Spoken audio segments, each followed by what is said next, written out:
So we've seen how singularities appear at NLO in QCD for the R ratio and how they cancel in the sum of real and virtual. We've seen that it's an infrared safe observable. So real and virtual corrections to the R ratio have both infrared soft and collinear singularities, and they have cancelled in the sum, satisfying the KLM theorem. Regulating the singularities at intermediate steps, we did it through dimensional regularization. There are other regularization schemes, but this is the simplest one. So here the infrared singularities appear as double or single pose in epsilon. And the good thing about dimensional regularization is that it can take care of both UV and infrared singularities. So without introducing any new scales to the calculation, and that means it also maintains the gauge symmetry of our theory. And as we have seen, only infrared safe observables can be calculated in perturbation theory. Okay, so let's talk a little bit about scale dependence of the R ratio. So we calculated the R ratio this morning up to the order alpha s, and this is what we got, R0 plus alpha s over pi.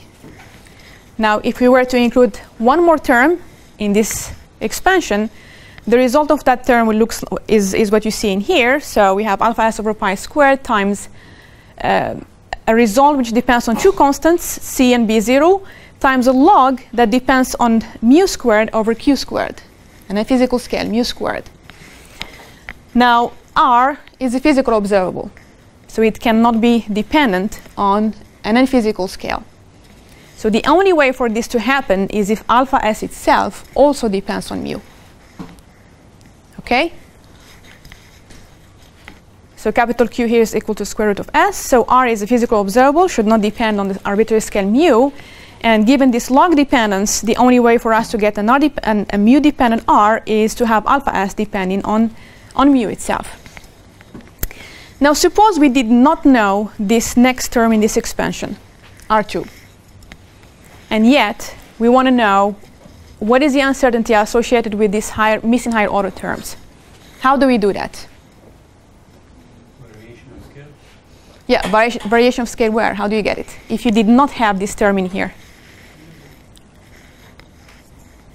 Yeah? Then alpha s will be more alpha s. Well, you use the so-called renormalization group equations.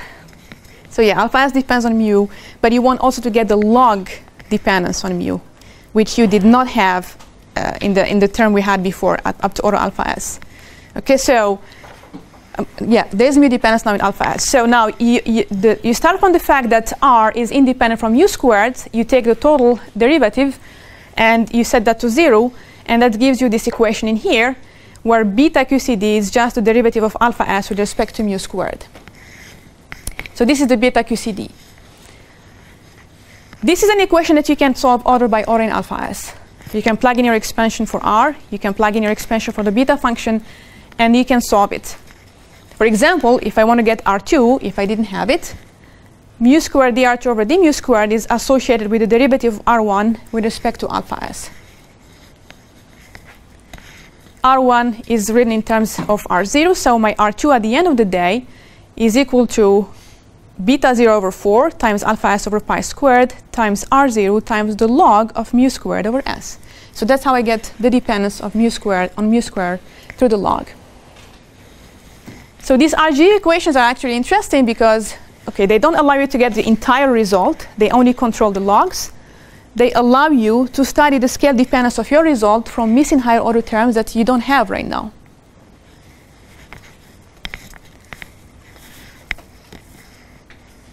So before we move on, because what we can do right now is vary the scale mu in a certain range and see how our result depends on mu. And there is a conventional range that people use, but there is nothing that says you should stick to that range. But before we go there, I just wanted to mention that, you know, the QCD beta function is a very important quantity.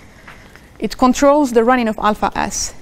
And alpha s is present in all our predictions. So it affects our observables and the comparison between theory and data. It's also one of the sources of uncertainty on our predictions. So understanding the beta function very well is important. And that's why you see groups spending time trying to improve our knowledge of beta, or the QCD beta function. And you can see that people went up to 4 loops here. And you see that there is now convergence as we add more terms into the expansion of the beta function. And I believe there are some partial results at the 5-loop level as well at this point. All right, so we have a dependence on mu squared to the log. So now we can take this mu and vary it in a certain range.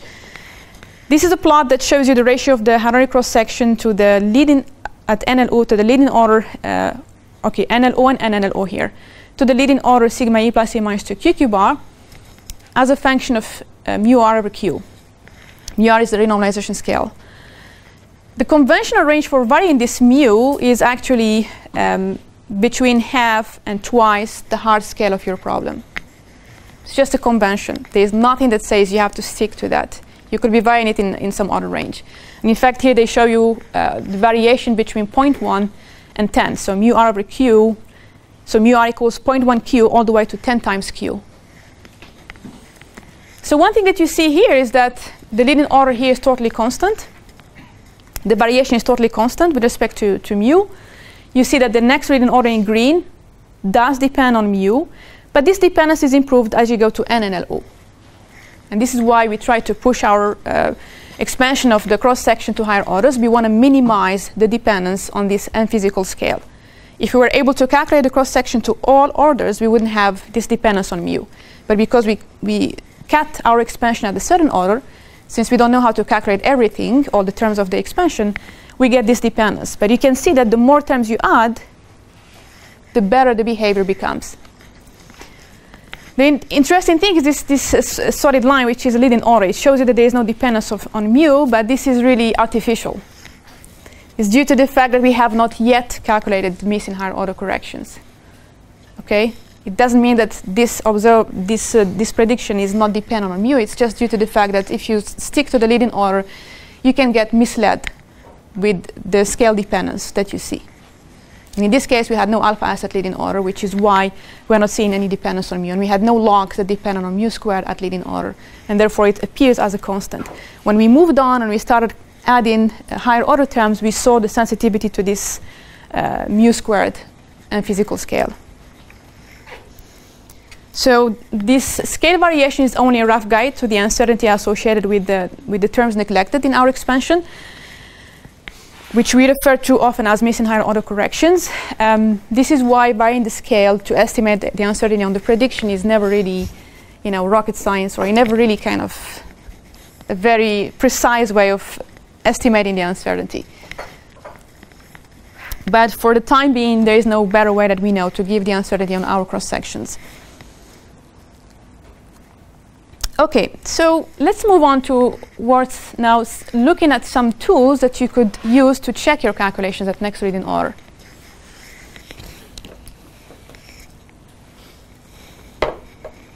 So it's useful to have diagnostic tools to check pieces of the calculation. And the Eikonal approximation for soft gluons allows you to check, for example, the double poles. So what is this Eikonal approximation? So let's start with this generic tree-level amplitude. Okay, so the only thing I care about here in this generic tree-level amplitude are these external lines, which are fermionic. Let's say they are quarks. The blob here can have anything. It could have other external particles that are not relevant for this discussion. So these are, say, quark lines. Now, when I go to the next reading order level, I emit a gluon. And so if you are to write the amplitude corresponding to this diagram, it's what I'm showing in here. And you must be by now expert. After going through the calculation of this morning, you must know what all of these things here refer to. So you're just putting your Feynman rules together, the vertices, the propagators that you have, and the momenta flowing in them. And now, if this gluon is soft, things simplify. Why? Because anytime you have the gluon momentum appearing in your numerator linearly, you can drop it. Or you can set it to 0. Okay? So when you do that, this amplitude corresponding to the radiation emission becomes equal to the so-called Eikonal factor associated with the gluon times a tree-level matrix element. Except it's not exactly tree-level matrix element. There is a correlation matrix that you have in there. So it's inside. So what happened at this point is that our real radiation amplitude has factorized into a lower order amplitude, what I'm calling now the tree-level amplitude with the correlation. And you can have a similar contribution from the other leg when you emit gluon from it too.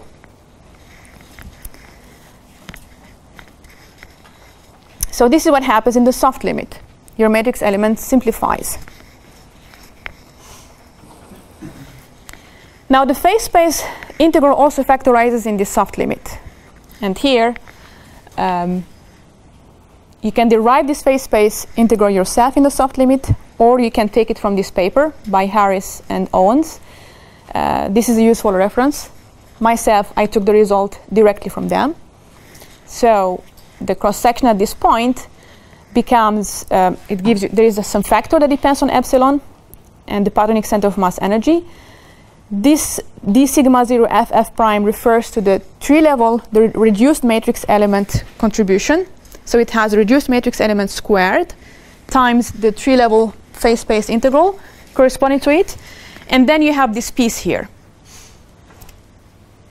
where ds is defined in here in terms of the soft energy of the gluon and the angle between the gluon and the particle that emitted it and the quark that emitted it. And phi is just the azimuthal angle. So you'll have to work out what the scalar products are in terms of energies and angles. You can parameterize the momenta in the same way we did this morning. This is actually a simpler calculation than what we have done early on. What you can see from this integral is that it goes from 0 to delta s times square root of s12 over 2. This delta s is a very small parameter. And what it's doing here is it's confining you to the soft region. Okay? It's making sure that you are sitting really in the soft region where the gluon energy vanishes. So you're going from 0 to something that is very close to 0. So you are in the region where the gluon energy can vanish. Okay? And we are just, I mean, you can use delta s or delta s times some other constant, because it's a random choice for delta s as long as it is small. Here we are multiplying by square root of s12 over 2 because that's the maximum energy that you could have in a final state with two quarks in the final state and no gluon or a soft gluon. That's the maximum energy you could have. So we are just taking fraction of the maximum energy that we have. The important thing to keep in mind is that this soft cutoff is only restricting the energy of the gluon. It's not restricting the angle. So you are integrating over the entire angular region. So you could have a collinear divergence here. Question here? Okay. So we are integrating over all angles. We are only restricting the radiation to be soft. This is some slicing method that people have used in the past. You can use to do an extra calculation, or you can use it to check a calculation that was done in a different method. Okay? So now you can go ahead, write this scalar product in here in terms of the corresponding energies and angles, and then perform this phase space integral.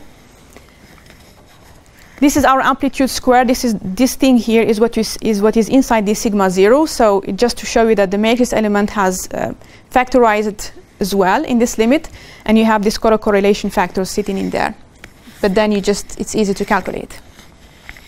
So now we can go ahead and apply what you saw on the previous slide to the R ratio in the soft limit.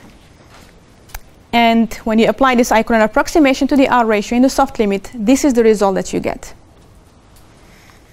Okay? So when you perform the integrals I showed on the previous slide, this 1 over epsilon squared pole will appear, and it agrees with our full calculation that we have seen this morning. All right? So we have reproduced the leading pole, the 1 over epsilon squared pole. However, we have other terms that depend on the cutoff as well. And the R ratio should not be dependent on this cutoff. That's not a physical cutoff, so your result should not be depending on it. So we have 2 over epsilon times the log of delta s, and we have finite terms. Some of them depend on the cutoff delta s as well. So this cutoff dependence in here has to cancel against other regions. The regions we haven't looked at yet are the collinear region and the hard region. The hard region is a simple one. It's finite. but it does depend on delta S, and as we will see on a second cutoff that we will see on the next slide, corresponding to the collinear region. The way these cutoffs come into the hard region is, for example, for you to define your hard region, you have to be above a certain cutoff that separates you from the soft region. So your lower boundary of the integral for the hard region depends on delta S. That's how it will come in. And that's how eventually terms like this will cancel, which are free from epsilon. So now, to cancel this 1 over epsilon, we have also to look at the collinear region. The 1 over epsilon squared by itself eventually will cancel against the virtual corrections as well. Okay, so the collinear approximation now. So this is another singular region that we have to consider.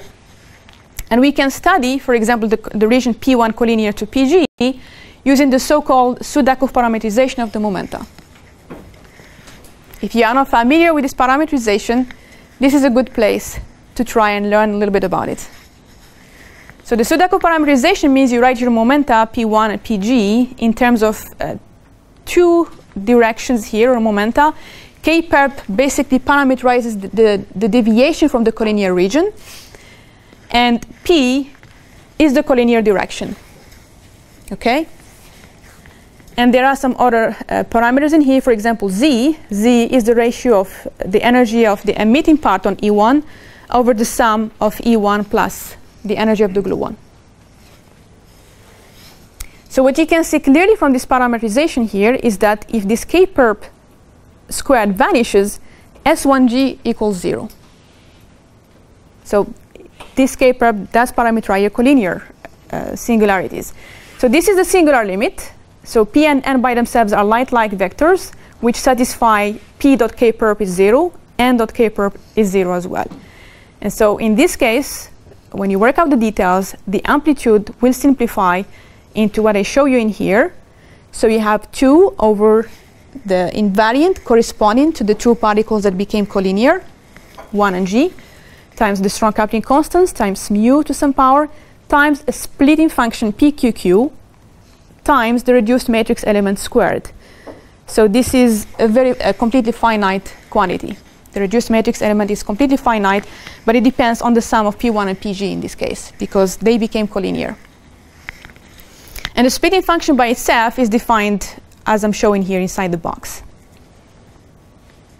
Okay, so that's our matrix element squared. Now you can go back and plug it into the very first equation I showed you from the Harris and Owens paper, together with the corresponding phase space. However, now, so this is the R ratio now, when you apply all the previous equations to it. Now you have two integrals to look at. One of them is the collinear one. X2 is the collinear limit, because the connection between cosine theta and x2 is shown here. So theta vanishes when x2 equals 1. Okay? So to remain around the collinear region, which is around x2 equals 1, we introduce a cutoff delta C to make sure that we are really around that corner. So here basically you're for example integrating from 0.999 to 1. You are sitting around the x2 equals 1 region. All right, so this is what this cutoff delta C is doing. You notice that the integral over Z, which is connected to the energy of the gluon, as you can see, is integrated now from 0 to 1 minus delta S. Why? Because we want to make sure that we are not double counting the soft region. Okay? We have already taken care of the soft region. We don't want to double count it, so we have to make sure that we are removing it from the integral over the collinear region. So we integrate from 0 to 1 minus delta S. And that's exactly how delta S comes in such a way that later it will cancel the pole we have seen in the soft region multiplying delta S. Okay? So now you go ahead and you perform these integrals, and the result that you get is shown in here. We have 3/2 times 1 over epsilon. That agrees with our full calculation. And then we have another terms that is proportional to a log of delta S multiplying 1 over epsilon. And then we have other finite terms that depend on delta S and delta C, which will cancel when we add the virtual corrections. Okay, so So notice here that we have minus 2 over epsilon times the log of delta S in the soft case. Notice that you have here alpha S over pi times CF. In the collinear case, we have alpha S over 2 pi times plus 2 over epsilon log of delta S. So there is a factor of 2 difference. However, this is because we have not yet included the fact that this gluon can be collinear to the other leg. So when you do that, this factor of 2 cancels in here.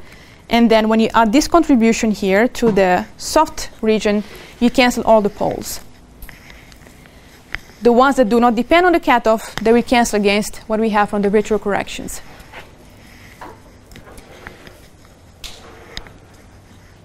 So delta C is a cutoff that restricts it. This is what we have just said. So we don't need to go through the words. Then this is what I have also just said. There is an identical contribution from the region P2 collinear to PG. And so you just multiply this result here with the factor of 2.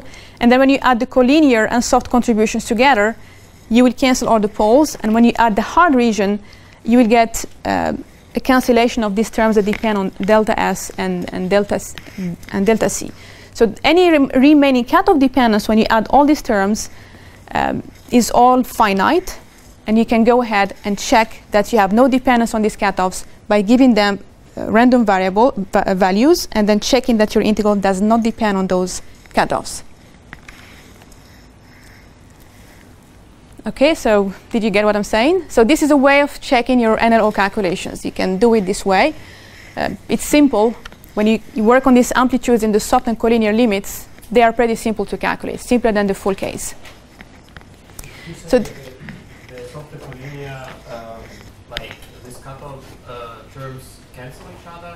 The cutoff terms from the singular terms, they cancel each other completely when you add soft and collinear regions. But these are like different cutoffs.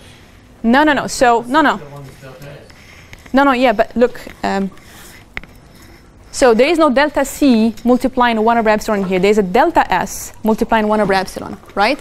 So you have 1 over epsilon multiplying 2 times log of delta S. And if you go back to the collinear, to the soft case, we had the exact same dependence on delta S with a minus sign. Okay, so they cancel fully. And the non-cutoff dependent terms, they cancel between the real and virtual case corrections. And everything else goes to the hard region, and that is totally finite. So this is called slicing method. And this idea of using the splitting functions and Eikonal factors, which are totally universal. You have a question? Yeah, I have a question. Yeah. Just before you start this new part, could you go back to the slide where you showed the splitting function? Yeah. Yeah, I'm always a bit confused between this splitting function and the splitting function that usually appears in the standard QFT textbooks. So like with a plus distribution around this. But this, this expression, for example, appears in this Catani and Grazzini paper, but I'm always a bit confused between... You could have different definitions, slightly different definitions in different books. That is correct. You could see but sometimes... So the regular splitting functions have no dependence on this epsilon, right? No, actually, some of them do. It's a root definition. So in some papers, some sources, you have to take the splitting function and do some massage to it. So but there are some differences. The same. There's no like spin averaging or whatever. Those are different.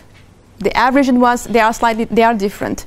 So yeah, there are differences between these things. So we are not doing any averaging in here. So this is the regular one. But you could indeed see some differences between different definitions of the splitting function. This happens. Different literature has different, sometimes slightly different ones.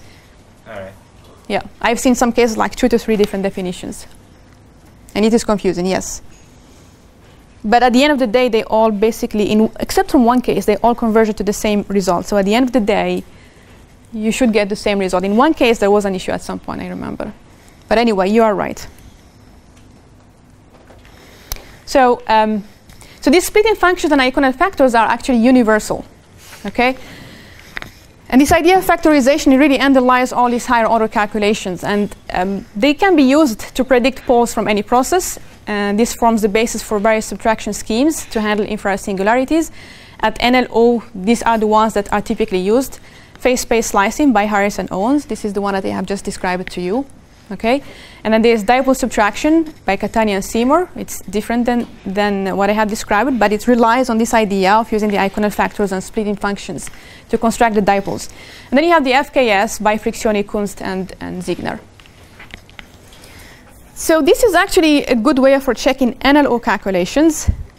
This way of using this slicing method, you can't really use that NLO. No one really knows how to apply this slicing method the way it was described in here with these different parameters for the soft and collinear singularities at NLO.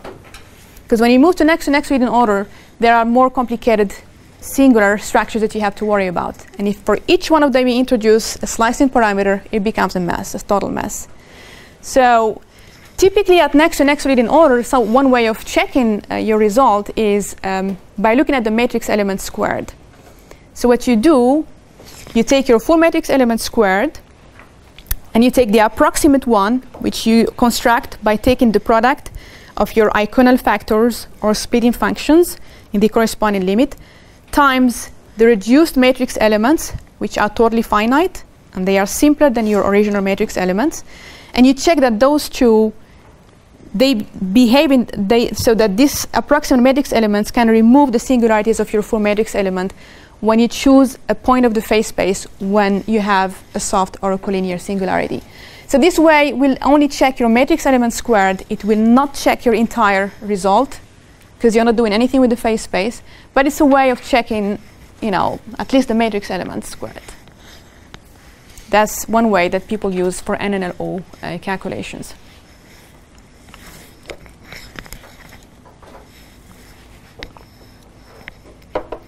So far, okay, so where are we going next? So far, we've been focusing entirely on cases with leptonic initial states. We haven't talked about hadronic initial states.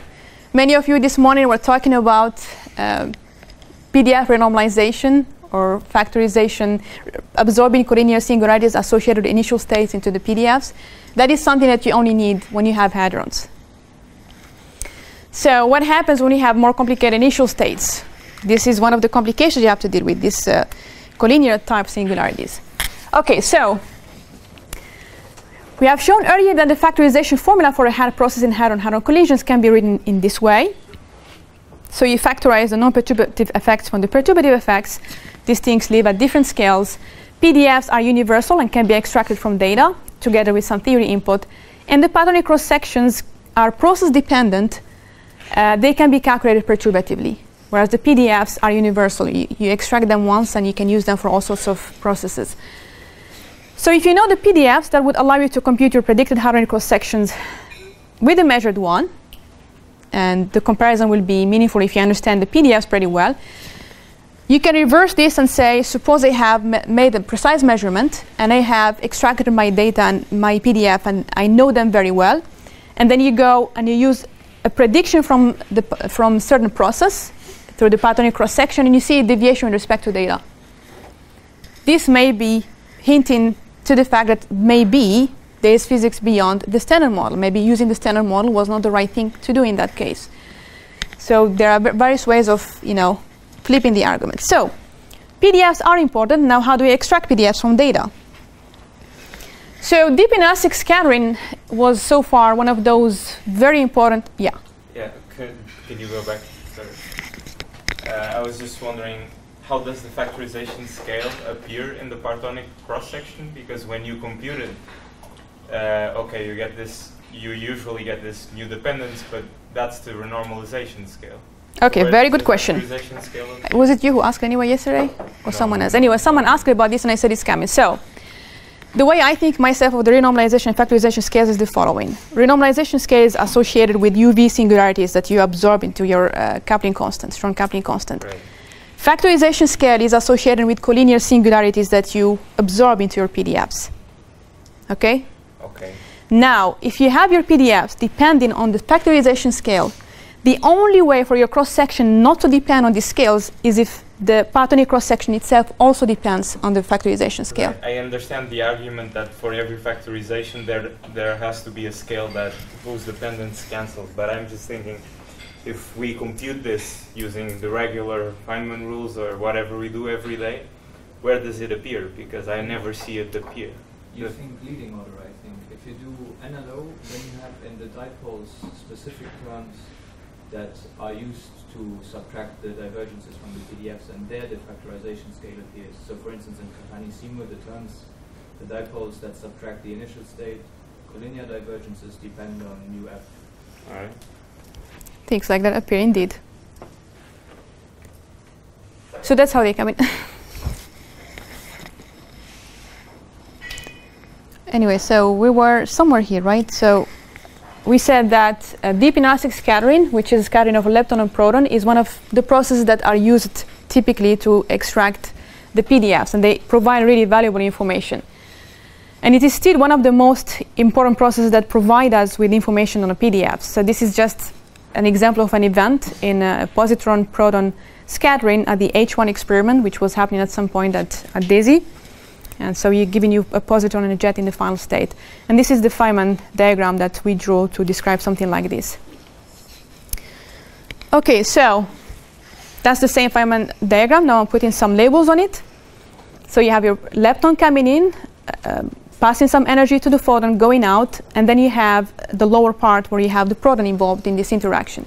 So you have the electromagnetic current acting on this lower part, which contains the proton. So Y in here, which is defined as the scalar product of the momentum of the photon and the momentum of the proton divided by the momentum of the proton times the momentum of the incoming lepton, is just showing you the energy transfer from initial to final state. Q is the momentum transfer, the momentum of the photon, and it's actually space-like. So the square of it is negative. So in order to work with the positive quantity, we define the capital Q squared. X is just the longitudinal momentum fraction of the Strack power in the proton, and it's defined this way. And that's it. And Q is just K minus K prime. So that's the Feynman diagram that corresponds to that event. Now, if we were to write the differential cross-section, it would be as I'm showing it here. So your amplitude squared factorizes into a leptonic part, which comes from squaring this upper part that involves your leptons. And this can be calculated perturbatively. Okay? The hadronic tensor corresponds to the square of this lower part, which involves the proton. And this is a more complicated object. Okay? And then you have the phase space integral over the outgoing lepton, so dk prime, d3k prime over 2k prime times the energy scale cube to the fourth and the corresponding coupling constant. Now, the hadronic tensor by itself satisfies some properties that simplify the form that it will take at the end of the day. So it satisfies hermiticity, current conservation, and at the low energies we are looking at, it also satisfies parity invariance, which means you will not have an epsilon mu nu or sigma tensor when you write it down. So when you lose all these three properties, you can simplify your W mu nu into the sum of these two terms. So there are two form factors. F1 and F2 are structure functions. Defined, I mean, their coefficients are shown explicitly in here. And so now you have W mu nu, you know how to get L mu nu, you can go and plug them into your differential cross-section. And so at the end of the day, you can write the differential cross-section in X and Q squared, and the result of it is shown in here. So it's written in terms of F1, F2, and the other variables Y and X that I have defined earlier. This left-hand side, you can get it from data. And that's what allows you to put constraints on F1 and F2. And that's how we learn about the structure of the proton. Now, we will be working in the so-called parton model, where the electromagnetic current will interact with the proton by a point-like interaction with partons inside the proton. Okay, so these partons will be taking a fraction of the momentum of the proton, which is Xc times P. And that means this Feynman diagram that we had initially, which involved the proton, turns in the pattern model into something that is much simpler. This is now quark.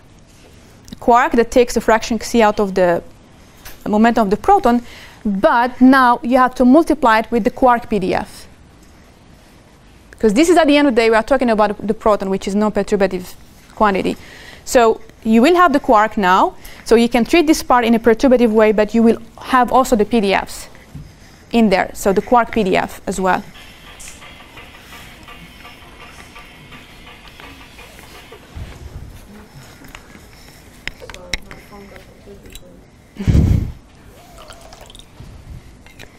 All right, so what we will do next is calculate F2, the structure function F2 at the NLO level.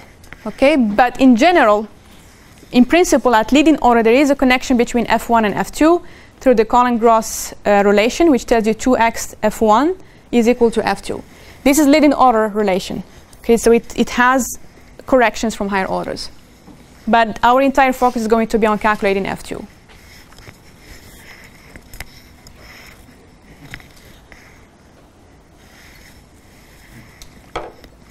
So we will calculate this structure function F2, and the starting point for us is to define the projector that gives us F2.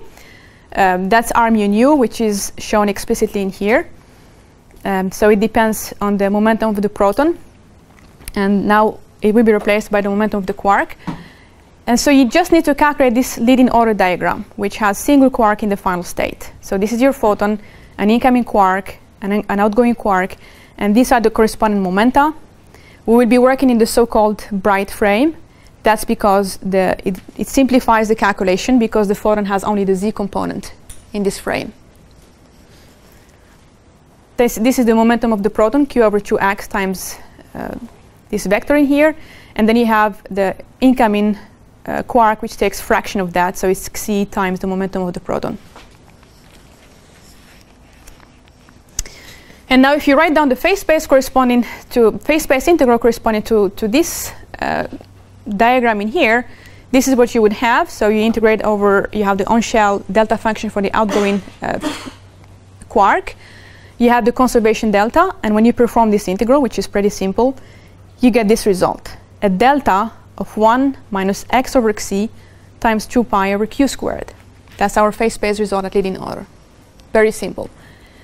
And what this delta function is telling you is that at leading order, c is equal to x.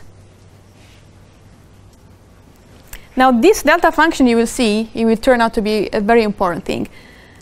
The one thing I would like you to keep in mind is that for virtual corrections, we will have the exact same delta as well. Because for the virtual corrections, you have the same phase space integral times what you get from the loop result. Okay, so the phase space integral is the same. You have two particles in the final state. So the virtual corrections will have this delta of 1 minus x over c.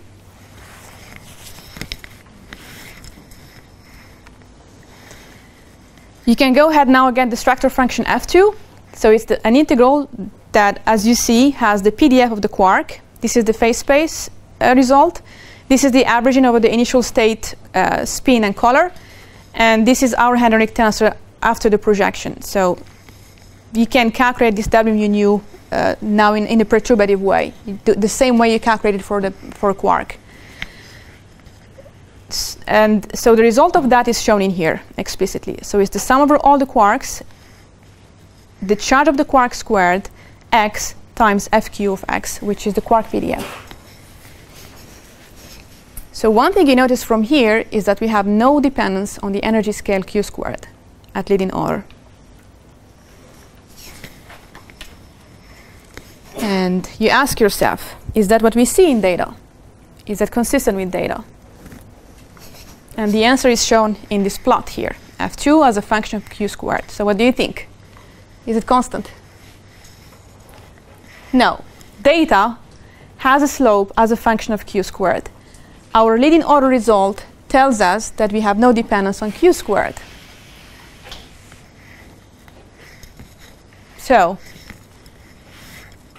can higher order corrections to this explain the behavior that we are seeing, or correct the result of the leading order? Okay, so now you have to consider real emission contributions as well to F2. And so you have three types of diagrams you have to consider. You have emission from the quark lines, and you have a new channel that appears at next reading order associated with the gluon. Now you are taking the gluon out of the proton, and it's entering this, this interaction with the electromagnetic current. So you have three types of diagrams you have to consider for the real radiation. And so we'll be looking at these two with the quarks, and we'll just write down the result for the gluon contribution. And so let's look at the phase space integral corresponding to one of those. So you're integrating over the gluon momentum, the quark momentum, you have the conservation delta, and then for calculational simplicity, you introduce an integral of the invariant SPG. And going from here to here, I haven't changed anything, because they have a delta function that removes this integral. So this is identical to what I had before. I haven't done anything. But for calculational simplicity, it makes a difference. Next, you will parameterize the gluon momentum. This is the parameterization. And you will use the delta functions to remove the integrals over E, Pt, and K. And the third step here is to write SPG to introduce a new variable Z, which is connected to SPG.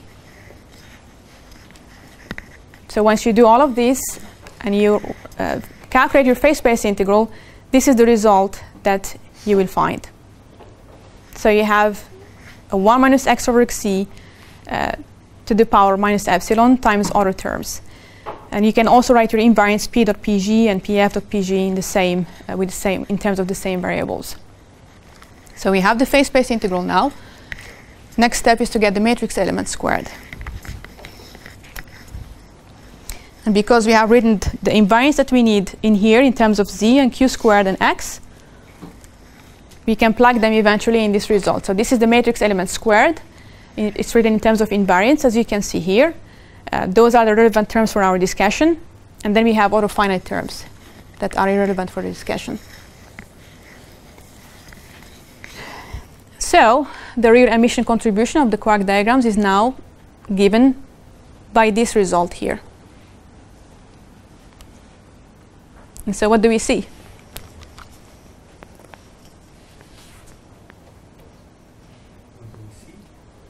Sorry? What do we see? What do we see in here? What do you notice? What's different? Besides the plus distributions, what do you see in here? So there is a pole here, 1 over epsilon, which looks like a collinear pole, right? Because it multiplies something that looks like a splitting function, PQQ. So it looks like it has some collinear origin. But what is special about this pole? Why it is worrisome? It will go up if x goes to c, right? That's an additional singularity. That's an implicit singularity indeed. There is an additional singularity. We will talk about that too. But there is this explicit pole. It's multiplying what looks like a splitting function. But it's missing something very important. How do we cancel our poles usually? What do we do? We add the virtual corrections, right. Is this going to cancel against the virtual corrections? What do you think? Let's see if you remember what I said. Because it has collinear origin, right? So this term here has no delta multiplying it. Remember, I said virtual corrections will have a delta of 1 minus x over xc. So for anything to cancel with the virtual corrections, any pole to cancel with the virtual corrections must have a delta of 1 minus x over xc. But right now, we're not seeing a delta of 1 minus xc multiplying this pole here. So that means it's not going to cancel against the virtual corrections, and that's trouble. And there is another good point that you pointed out, which is the fact that if I look at these denominators, you can see that they have a singularity when x equals c. What's the origin of that singularity? Is it another collinear one, or is it's soft? Right. So the way we see that it's a soft singularity, remember I said at tree level, my tree level result is proportional to delta of 1 minus x over xc. So that means x equals xc corresponds to the case where I have either no emission or very soft emission in my final state. I have something that looks like tree level, okay? So that means this is of a soft origin. So we need a way of making these poles manifest themselves. All right, so we have something that looks like a collinear pole. We have some implicit soft poles. What do? So this pole that is not proportional to delta of x minus c originates from initial state collinear emission. So this is what everybody was talking about this morning. We did not have it in E plus E minus. We did not have hadronic states in there. This is different now. And so this pole will need to be absorbed into the PDFs. So we have to redo our calculation now, replacing the PDFs FQ with FQ0, a bare PDF.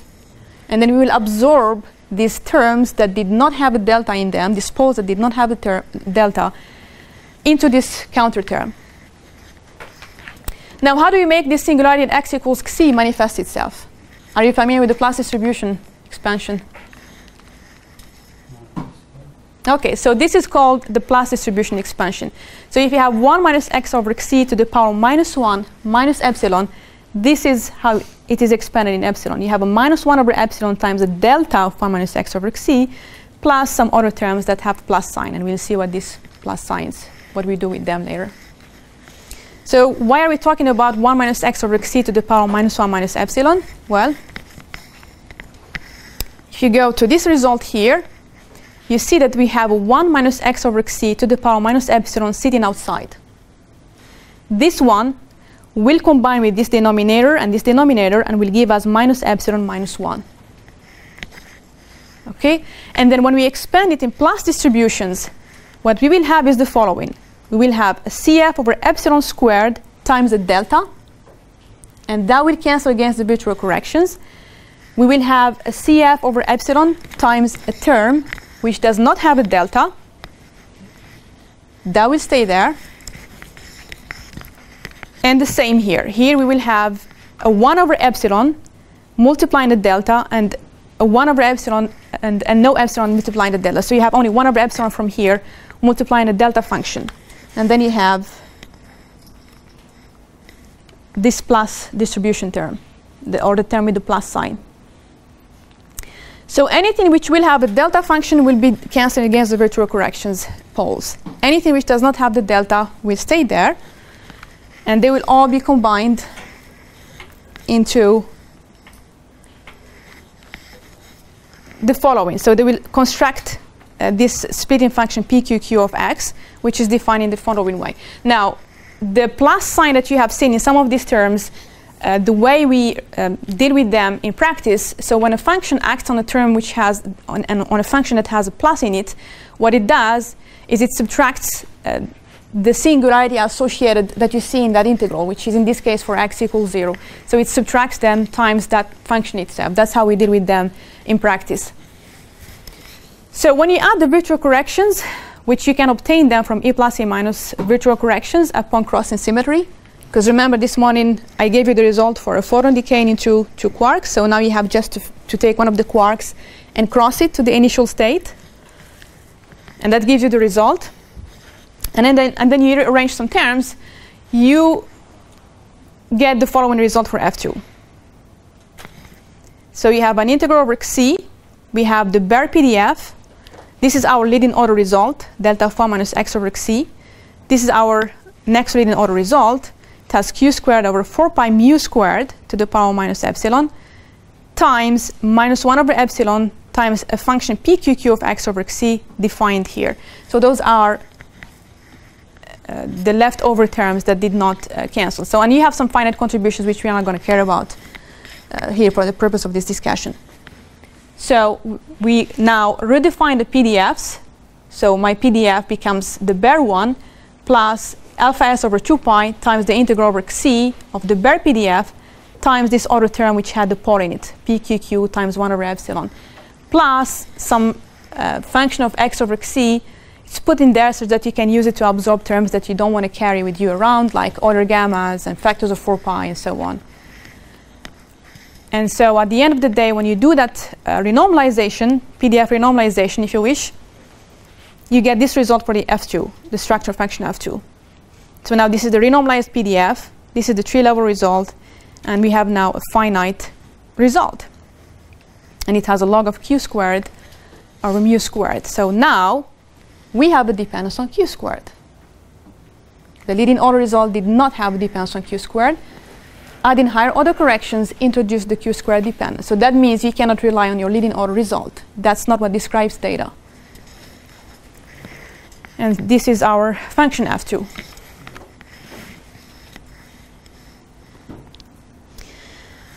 Okay, so scale variation and DGLAP. So we have seen that the pole has turned into a log of mu squared here. This is now a factorization scale. So F2 must, since it is a quantity that we can get from data, it has to be independent of this arbitrary factorization scale. And that leads to an evolution equation for the PDFs. And this is the so-called DGLAP evolution equation that you hear people talking a lot about. And this is used a lot by the PDF groups who extract the PDFs by combining theoretical input with data. So this is it. And you can solve it. And so far we have just talked about the contribution from the quarks. Remember that we also have that gluon-initiated initial state, the case where you have a gluon in the initial states, entering the scattering with the electromagnetic current. So you have to add that piece too, the gluon-initiated Platonic process. And once you do that, so this is our old result, and this is the contribution from the gluon. And now we have a PQG splitting function instead. Instead of PQQ, you have now PQG. So this is now the full result for F2. And because now you have a contribution from the quarks and the gluons, your evolution equation, the DGLAP evolution equation, becomes now a matrix. And you can see that it mixes the PDFs from the quarks and the PDFs from the gluons. So when you take the derivative with respect to log of mu squared of FQ, you could see that it depends on FQ and FG. And the same for the FG1. Okay, so PDFs. I emphasized this point so far, and I will emphasize it again. We get much of our knowledge of PDFs from DIS processes. LHC is starting to contribute now to our understanding of the PDFs. Most of the information we had so far is from DIS. PDFs enter every Hadron Collider prediction, so we better know them well. And they are non-perturbative quantities with a perturbative evolution, okay? The Q-squared dependence of the PDFs is calculable in perturbative QCD. That's what we have seen so far through the DGLAP equation, while the X dependent itself is extracted from data. And we have today several groups working on improving the PDFs, CTEC, NMPDF, ABM, MMHT, HERA PDF, and the JR. I'm not sure if JR are still active. The major groups are actually CTEC, NMPDF, and MMHT. Yeah. What PDF for LHC is? This a separate group, or does it just collect all of PDF for LHC is just putting things in a particular format. Okay. It's not really, yeah. So it takes, the input is this. Okay. So the basic idea for extracting the PDFs is you have your hadronic cross-section which you measure, you have your Platonic cross-section which you calculate, and then you use those both to extract the PDF. And this is why if you want to include some particular set of data in your fit, you need to have the corresponding prediction, and that prediction has to be precise if your data is precise. If you have a prediction that is less precise than the data that you have, you won't benefit from the precision of the data in that case, because the theory uncertainty will be too large to make use of it.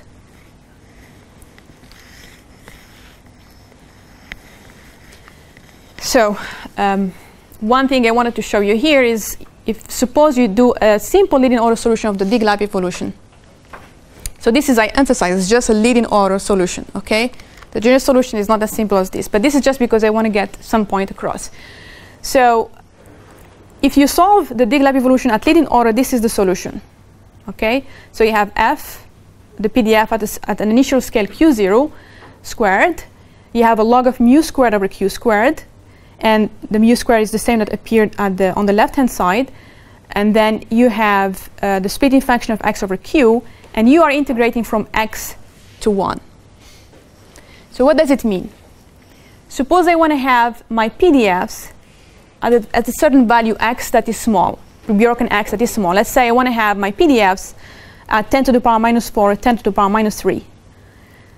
This is a value that can get potentially constrained from this green number, green data, which is coming from collider Drelian. You can see that it corresponds to a higher Q value than, for example, the other data points that are coming from DIS.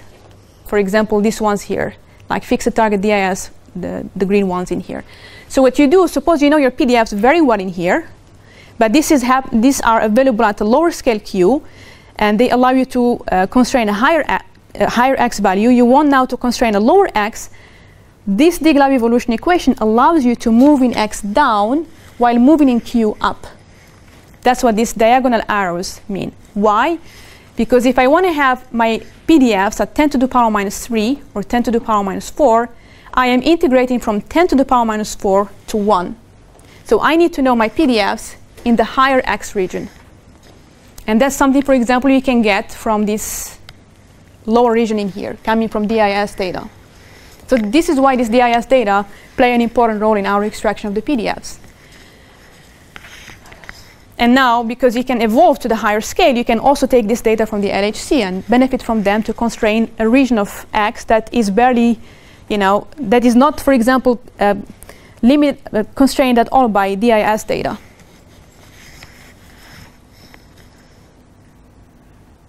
Yeah, and these are just generic statements here.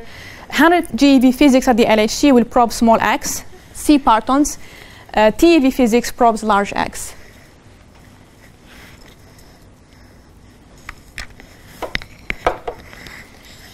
Okay, so what's the precision of today's PDFs?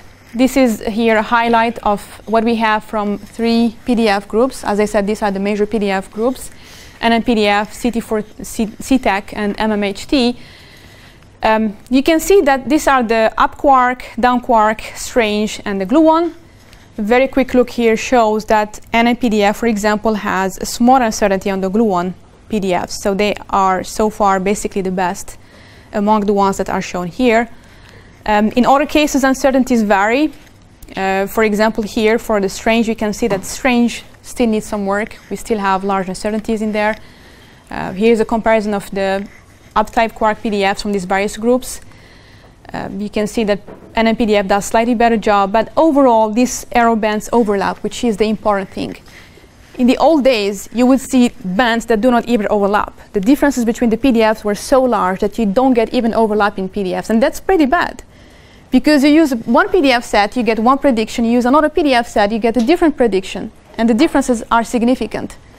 So the fact that they are overlapping is good news, at least. In some cases, you need to improve things still.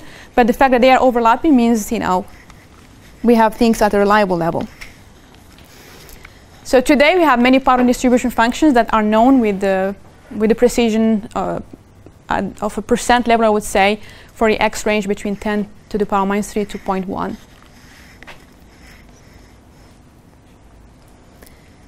Benchmark processes for PDFs. So you can see in these plots here the impact of PDFs on some benchmark processes, namely gluon fusion, vector boson fusion, and Higgs.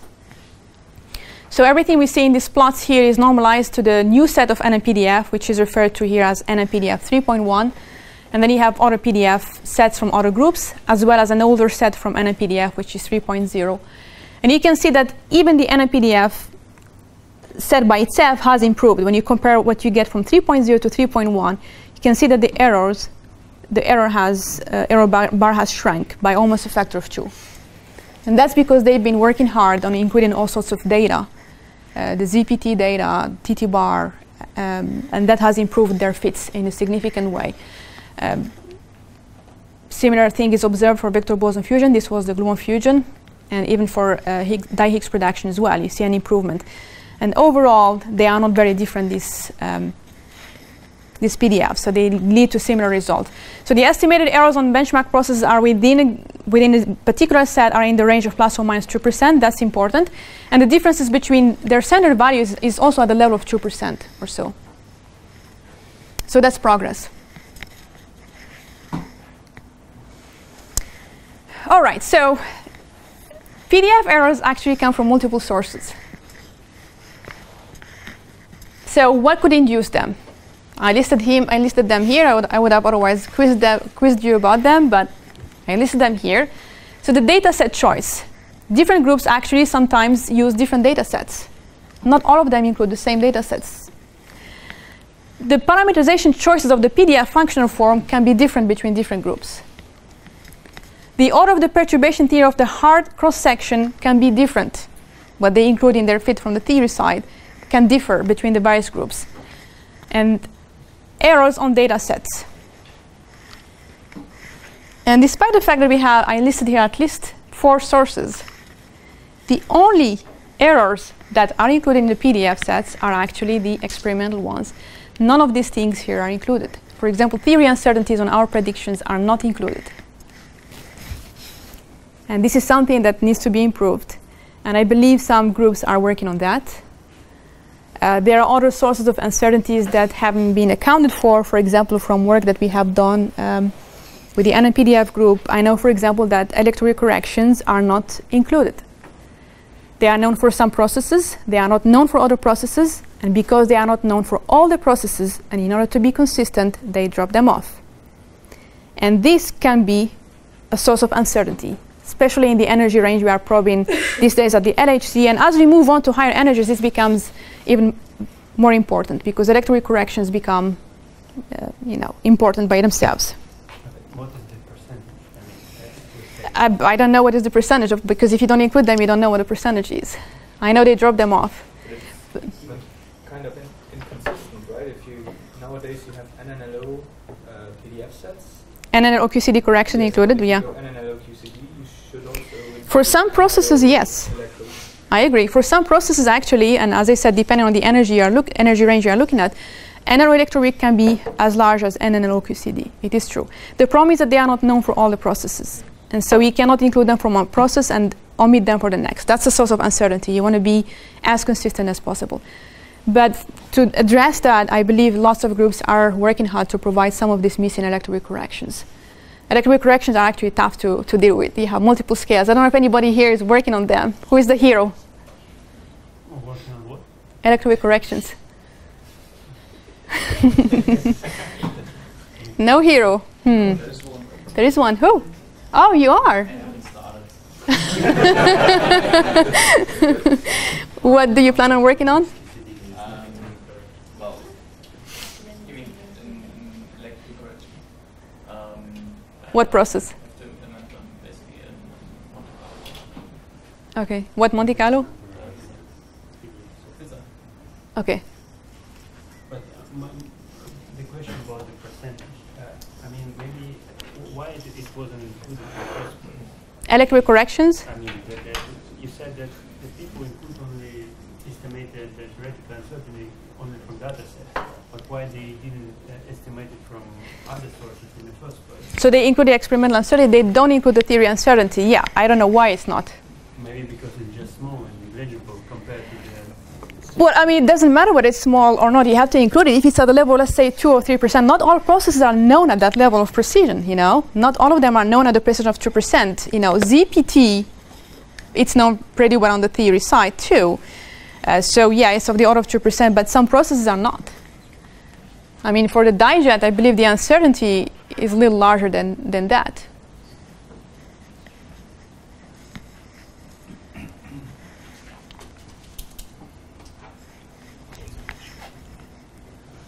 So this is just a recap for DIS and PDFs. So we have seen that factorization of long and short distance effects in QCD is key to our ability to calculate hadronic cross sections.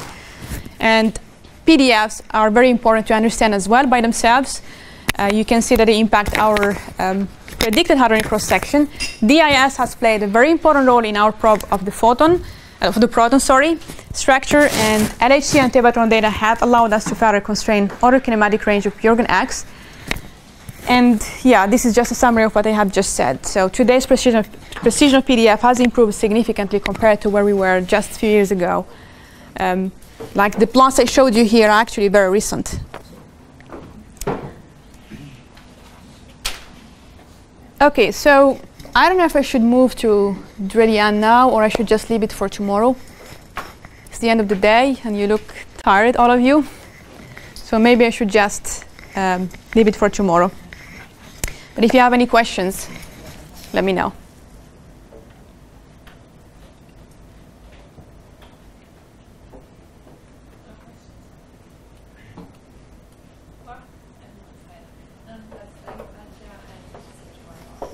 Thank you.